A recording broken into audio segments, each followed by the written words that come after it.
Oh, we are live.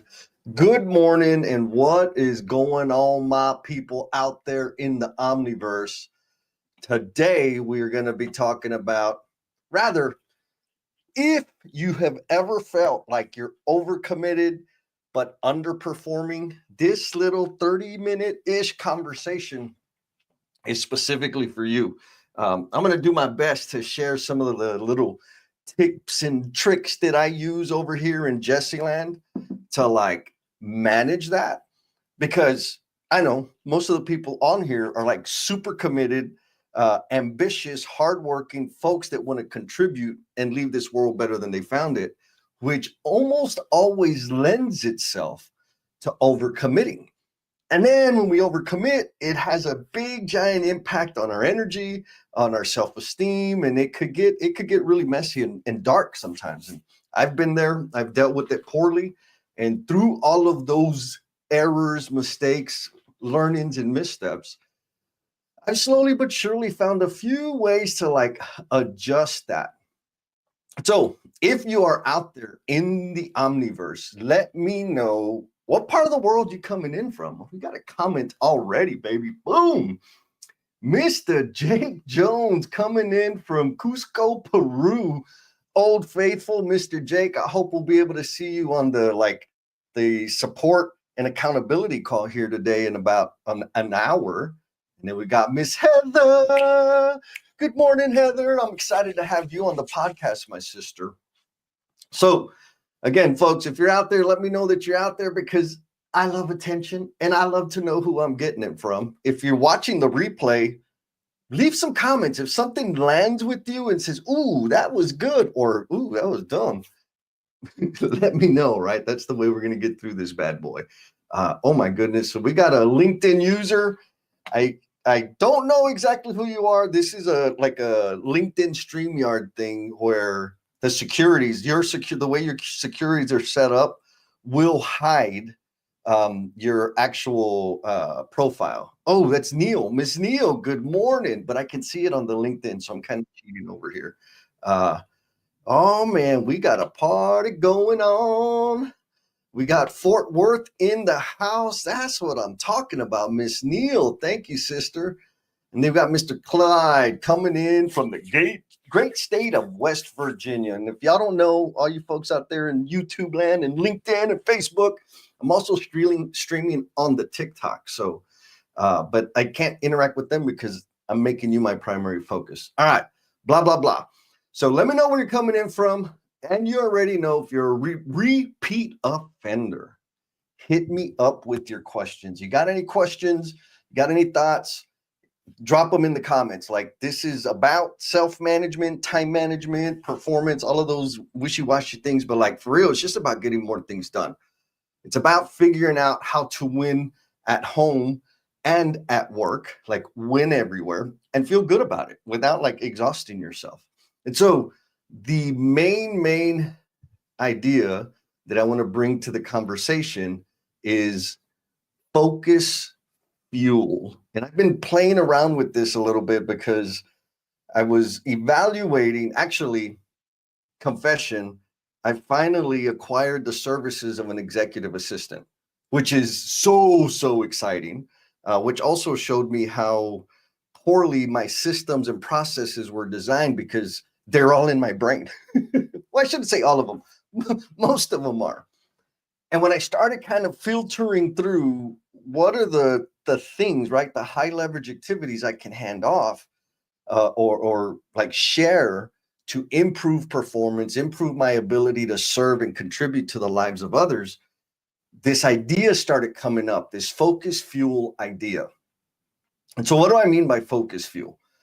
I have decided, I haven't done any science, there's no statistics, there's no like super investigative research that I've done. I've just decided that I have a certain amount, a finite amount, daily amount of focus fuel. This is the energy it takes for me to focus and execute on something, right? And it doesn't matter like if it's physical or if it's knowledge work, if it's writing, if it's thinking, if it's brainstorming. I just have so much and I can apply it to certain things. And I also know that when I'm expending the focus fuel, I don't have, like, it's not a consistent static amount throughout the day. It wears off. I have greater concentrations of it at certain parts of the day, which I think is super important for every individual to like spend some time thinking, um, thinking about when is my high times in terms of like creative work, problem solving work, social type interactions, and then button pushing, keep pushing execution of just like regular day-to-day stuff. Those are really, really important things to be aware of, I think. So think about it. If it doesn't help you, don't worry about it. But back to focus fuel. Oh, wait a minute. I'm getting some props over here. Miss Heather says, dude, you stream everywhere. She's always going to YouTube and like the video there, but I'm not on all the other social medias. Miss Heather, I'm just glad that you're here hanging out with me on the LinkedIn. Like, it's the ultimate. I'm just glad anybody jumps in and hangs out. So let's get back to focus fuel. I kind of described already like what that means, what it is. Again, I have decided that I have a finite amount of it, daily amount of it. And so I have to be responsible about where I spend it. So then the question, like, it's easy to think, well, you have focus fuel, just use it. Yeah, sure. But there's this other thing that happens whether I'm applying or dispelling using the focus fuel. There's these things that are in my head in the background that are draining focus fuel, whether I'm working on it or not. So give me a thumbs up or a heart in the chat if you know what I'm talking about. It's the thing that's like, okay, I'll give you an example. Tax season, right? I just passed April 15th. So everybody, I think everybody says, and I know I did, like, I'm going to do my taxes. I'm going to have them early, and then I don't, right? And it's next week. I'm not spending any time doing it, but my brain, there's that focus fuel. I have a leaky bucket. I'm leaking focus fuel because I get, oh man, I got to do that thing. Oh, I got to do the receipts. Oh, I got to call. And so that is taking energy or fuel out of my focus can, right? Like, it's leaking. And so there's all of these things that in my head I have committed to do, that I need to do, have to be done. And if there's no progress on them, fuel leaks, which leaves less fuel for me to focus on the things that I need to execute on and deliver, etc. So that got me to thinking obsessively a little bit more about, okay, so if I've decided that focus fuel is like a finite resource that I have in a day, and it's going to be spent whether I'm working on something or not, what is it that spends it? And so here's where I landed. Number one is anything that requires me to make multiple decisions, right? So if we think of it just in simple terms, the amount of decisions I got to make, the amount of decisions that we have to make drain our focus fuel. They drain our energy because we got to make a decision. And sure, some of them are small, but some of them are heavy. Like, what do I want to eat for breakfast? For me, that's a big deal. Like, ooh, do I want steak and eggs? Do I want some red potatoes? Do I want some migas? Do I want chilaquiles? Is it going to be delicious? Like, there are some decisions that have like a drop-down box of a mazillion decisions associated with them. And so then the trick is, or my thinking is, how do I minimize the number of decisions I have to make? I've posted about this before, right? What is the one decision, the single one decision that I can make that will eliminate dozens, even hundreds or thousands of decisions down the road? Now I've been able to attach this to this idea of focus fuel. The fewer decisions I have to make, the less fuel I use. So I have it in reserve to like focus and apply to other stuff. And so, so we got some gangsta advice. Miss Sarah says, delegate. That's what I do. Agreed. And so in the realm, she's all right. So in the realm of this idea of making decisions and delegating, right? For me, thinking of this helps inform what to delegate. Meaning, If there's something, a task, a project, a thing that has to be done that I have to make a lot of decisions on, that needs to float up to the top of the list of what needs to be delegated. Okay. So we're going to come back to decisions. The next one is, is pressure. And I'm not talking about stress. I am talking about pressure. And so real quick distinction, and I'm stealing this from somebody else. Y'all know most of the stuff I say, I've stolen from somebody else because I'm not smart enough to come up with it on my own. Pressure is not the same as stress. Stress is a state of being that is a result of me not having the resources to deliver and execute on the thing or overcome a situation. Not having the resources to do that creates stress. It creates anxiety. It's a very negative, soul-sucking experience. Pressure is associated with time, associated with maybe even status, right? Like, I need to get this done by 7. I have all the resources to do it, but I've got to get it done, and the time frame is compressing all the energy around executing and doing the thing. So it's pressure. Stress is not an issue here. We're talking specifically about pressure. So for focus fuel, number 1 is decisions. Number 2 is pressure. And so of all the things that I am committed to, of all the things that you are committed to, which ones give you a sense of pressure? And then, like, that's probably a really big list, right? And then zoom out and think, okay, yes, these things give me pressure. Which ones give me the most amount, like on the highest frequency? Which ones give me pressure on the regular, like on a daily cycle, on a weekly cycle, on a monthly cycle? Why? Because when you identify that and clear that out, you can start like seeing it. And back to Sarah's comment about delegating, maybe that's one of the things, the qualifiers of what to delegate. And so, we got Miss Jennifer Lacey, my sister. She says, dropping some fire. So pressure isn't bad. No. I'll say, let me answer. I think that's a beautiful question for every individual, because for some people, pressure is handcuffing. It is stifling and suffocating. It causes them to shut down.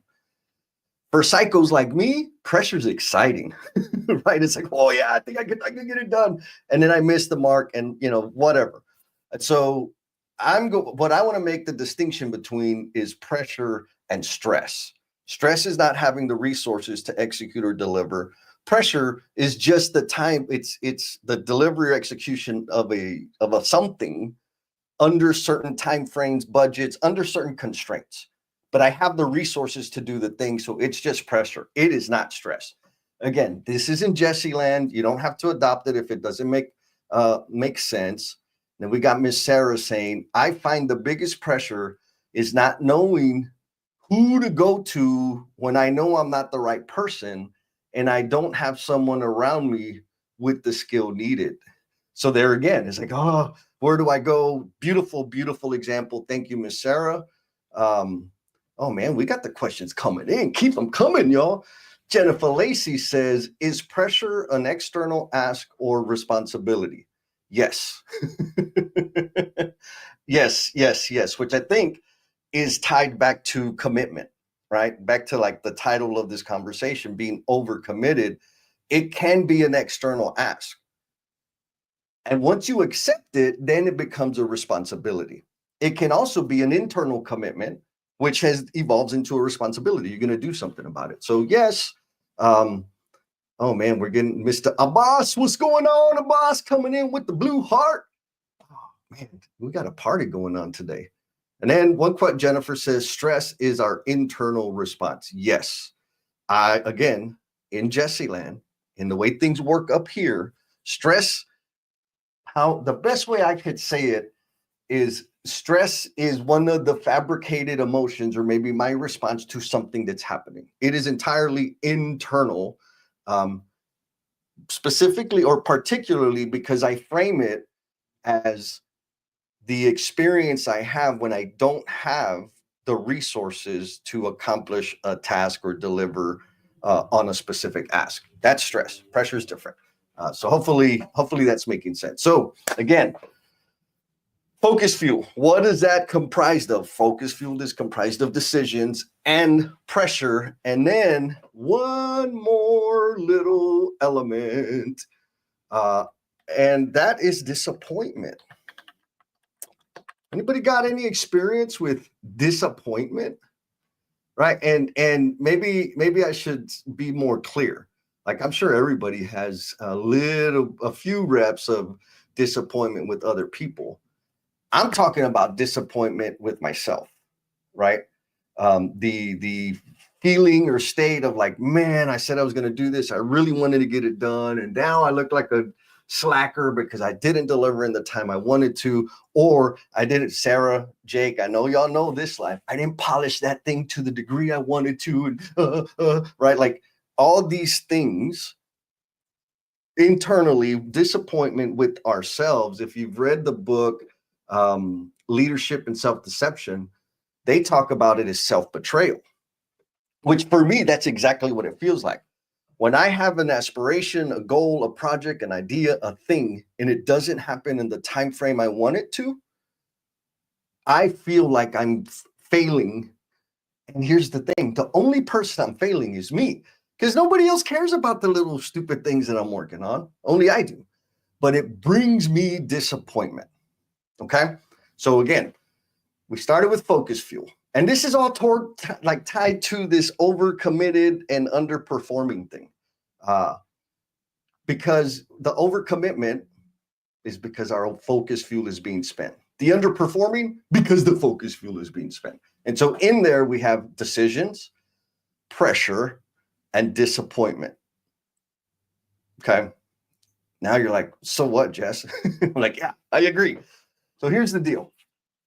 This is what I did. This is super, super recent, like in the last couple of weeks, back to this delegation thing, right? Because again, I've acquired the services of an executive assistant, which is so exciting. Anyways, what I did was I evaluated all the things that I have. Yes, I could have assigned producing and sending out invoices, right? And that would have helped. That would have taken something off of my plate. But here's the thing. How often does that happen?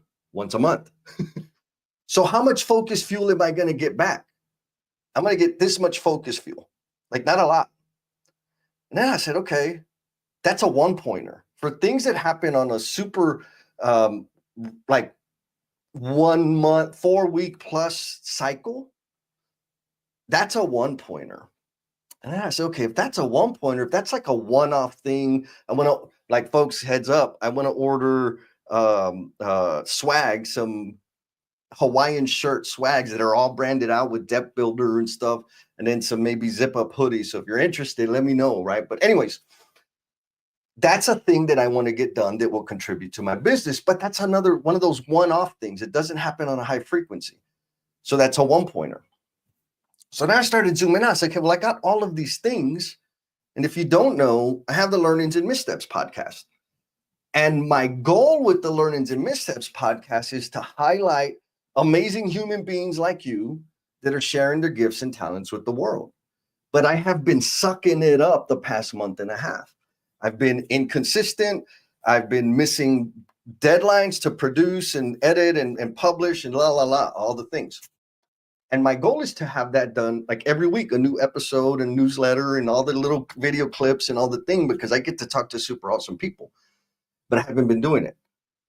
So I cycle, right? This happens once a week. And the decisions, the number of decisions I have to make to not schedule and do the interview, that's easy. To like do the final production, all of the steps to get it uploaded and out into the world, there's a chingles of decisions I have to make.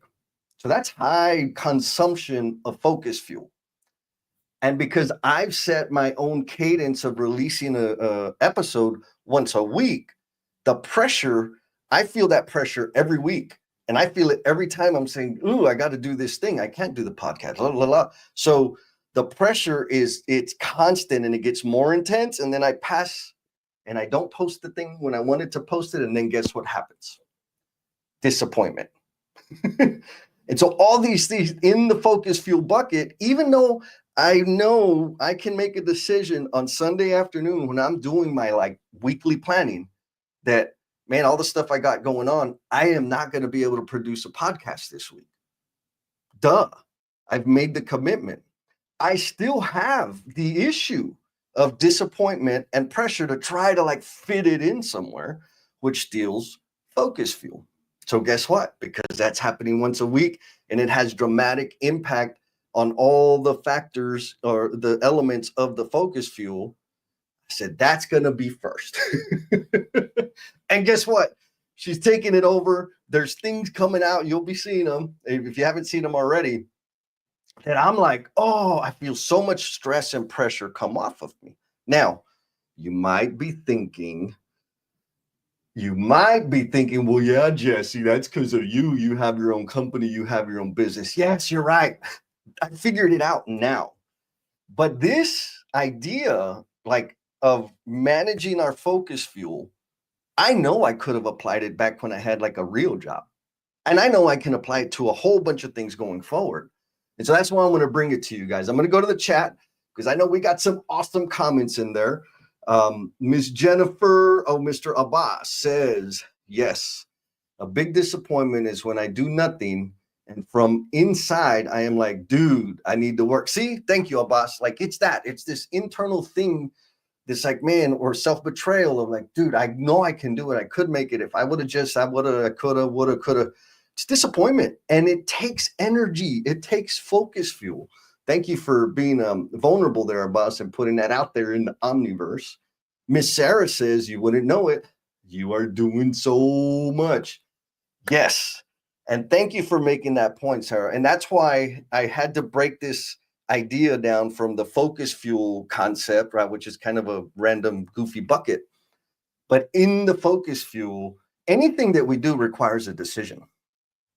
Some things that we do require a string of decisions, and all of those decisions cause us to burn fuel, right? And with those decisions and deadlines and commitments comes pressure, which causes us to burn fuel.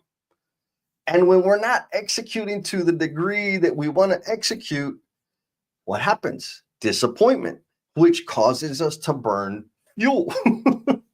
And so I don't know if y'all are seeing a theme here, like all of those things are within this focus fuel bucket. There's probably more that I haven't thought about. So if this is like jiving with you and you're thinking like, well, what about this? Does this count as focus fuel? Throw it in there. Because oh, okay, we're good. I got a weird notification on the thing. Because it's just stuff that I'm not thinking about. And I'd love to like continue to build this idea out. Now it's 7 minutes till we're done. Oh man, we got some beautiful comments. Mr. Clyde says, I get disappointed when things don't get done as well. Sometimes things get a bit crazy and I don't get all things I wanted done finished. Oh, and I got a little secret for you on that one. That we're going to talk about on the support and accountability call. And folks, I've mentioned the support and accountability call a couple times. And so you may be wondering, like, how do I get there? Well, the people that are going to be hanging out in the support and accountability call are the victims of the do the damn thing time management workshop that we went through in the first quarter of the year. So that's part of the deal. You sign up, you go through the time mastery workshop. It's a 4-hour workshop. We get all into the brainy, weird stuff so that you can win at home and win at work and like win everywhere. And after that, it's like, okay, you got flooded with all this information. How do we go and like employ it and make it work for us and get really, really specific? So the support and accountability calls are the back half of that, which are a 1-hour call. I think it's an hour and a half, maybe every other week for 4 weeks, focused on long-term planning, 2 on daily planning, and then the last one on weekly planning. And so today we're going to have the second call on daily planning. So if you want to be a part of the next group, the next workshop dates, Saturday, May 31st and June 1st, which is a Sunday, Drop a do the damn thing in the comments out there if you want some more information. I'll hook you up, especially if you're like on the replay or you know people that might benefit from it. Anyways, I have to do that plug, right? Because I'm selling something. Come on, I'm not just sharing my pretty face for nothing. We got another comment in here. Mr. Craig, another repeat offender. Sometimes I can be my own worst time bandit. Maybe my focus fuel was running on, oh, Craig, gangsta, yes. And so that, oh my goodness, maybe I need to add that. That's what happens. Like as my focus fuel is running on E, that fuel gauge is like going down to E. My brain, I'm scatterbrain. Like if you can't tell, I got a little bit of extra energy. But when my focus fuel tank is on E, I can't get anything done because I just don't have the fuel for it. My brain's all over the place. I kind of want to do something, but I don't care. Like it's just a mess. So Craig, man, we need to come up with the visual for that. That's solid. Thank you, my friend. And then Miss Heather says victims equals. Yes, Heather is giving some definition. When I say victims, people that have been through the workshop, that's what I mean is beneficiaries. That's in my vocabulary. In Jesse Land, that's what that means, right? Like you suffered through all my craziness, so you're a victim of that. So I was going to make a point, and I think I forgot about it. Oh, back to the overcommitted and underperforming. If you're feeling like you're overcommitted, y'all are going to love this one. And on the verge of underperforming, or maybe you are already underperforming. There's one person that you can blame and be 100% accurate on blaming them. Who wants to guess who that person is? That person is you. And so, sure, there's all these things out there that, no is a complete sentence, set boundaries, like all of these kind of whimsical, I call them whimsical because they're very difficult. Like, yeah, duh, but it's not that easy to do that. Here's the thing I want you to think about. Two things, right? Number one is, do you even know, and we talked about this on the last accountability and support call, do you even know how many daily commitments you've made? How many things have you committed to doing per day? Do you even know what that number is? Think about that. Write it down and like spend a lot of time thinking about it. Because guess what? You can commit to fewer things. And it's magical. But here's the deal. I could not see how many things I was committed to. And so it just kept piling up and taking away from my focus fuel before I even knew I had focus fuel, until I started like actually counting and identifying how many commitments I had going on in my head, right? In my realm of awareness. And they're all wrestling and tug of war, pulling and fighting for my attention. And so step one, how many commitments, daily commitments do you have? And I'm not going to tell you what the right number is. All you need to do is figure out what is your damn number right now. And if you're overcommitted, if you're feeling that, right? Like, oh, there's so much, everybody's always asking stuff from me, la, la, la. I'm so awesome, everybody wants my time. Whatever the case is, when you know what your number is, you can make that number smaller. I want to make you squirm and say you should cut it by 25%. And some people, oh my God. Just as hard, but not as heavy, is to cut it by 1. But you cannot cut the number of commitments you have by 1 if you don't even know how many you're making a day. And again, I'm not talking about making commitments to other human beings. I'm talking about the commitments, the ownership, the things inside your heart that you have told yourself, I'm going to get these things done. How many of those, right? Now, do that and you'll have a path. And then if you want to figure out how to like delegate those things or maybe manage those things differently, then start thinking about the focus fuel. And again, last time, and we're going to, Simon, go back to the comments. and we're going to sign off. But when you start thinking about focus fuel, and what these are the attributions, the elements, the characteristics of it. Decisions. Of all the commitments you have, how many of them have a bazillion decisions in them? Minimize those. Minimize that commitment. Like, take it out, delegate it, stop doing it, do something else with it. Pressure. How many of those commitments have a lot of pressure? Is it fun pressure? Is it energizing pressure? Is it suffocating, overwhelming pressure? Think about that. And then disappointment. How many of those commitments that you have, what degree of disappointment comes with them because of where your current performance, your current state of performance is producing disappointment, may or may not be. And so if you can't tell, like, those are three heavy, really important elements that are part of the human experience. And if I got 60 freaking commitments every day, I'm feeling some degree, like they all have at least one decision associated with them. Some of them have 30 decisions associated. And I mean like micro, nano view of how many decisions you got to make. How much pressure comes with them? Some of them have intense pressure. Some of them not so much. How much disappointment come with them? Some of them none because I'm killing it. And some of them a lot because I'm not doing it. And then use that to weigh or inform which commitments you're going to pump the brakes on. That's the thought. That's the thinking. If this lands with you, leave me a comment in the chat. Hit me up with the DM. Like, if you want to talk nerd out about self-management and time management and all this kind of wacky stuff, I love talking about it. I love thinking about it. And I'm always trying to find ways of like, how can I improve myself so I can better serve people? And also, how can I like massage and tinker around with the ideas and the things so that I can serve them up to other people, because there's so much stuff out there that just does like time blocking, Pomodoro phase. Like, yes, that's the mechanics and technical stuff, but how do I think about it? And so I'm always trying to figure out, how can I help people think about it differently so that they can actually put their hands on it and do something with it. And so final call, shout out to all the folks out there in the Omniverse that showed up and supported. I appreciate y'all super. Mr. Jake says, yes, the worst thing you can try and do at this point is power through. Exactly, because you don't have the fuel to do it.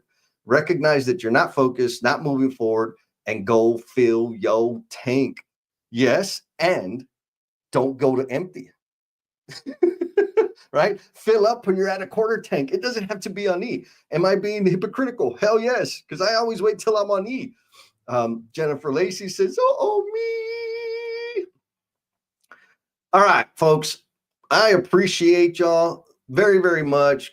Last reminder, the next workshops are going to be going down on May 31st and June 1st. Oh, and you know what? Just because you're my favorite, I've got some pretty cool little self-management templates that I'd love to hook you up with. So leave template in the comment. If you are a repeat offender or a survivor victim of any of the workshops, you already got these templates. But if you haven't been through the Do the Damn Thing Time Mastery Workshop, I'm happy to hook you up with the template to help get you started or thinking about self-management and time management differently. Until next time, I appreciate y'all very much. Be kind to yourself, be cool, and we'll talk at you next time. Peace.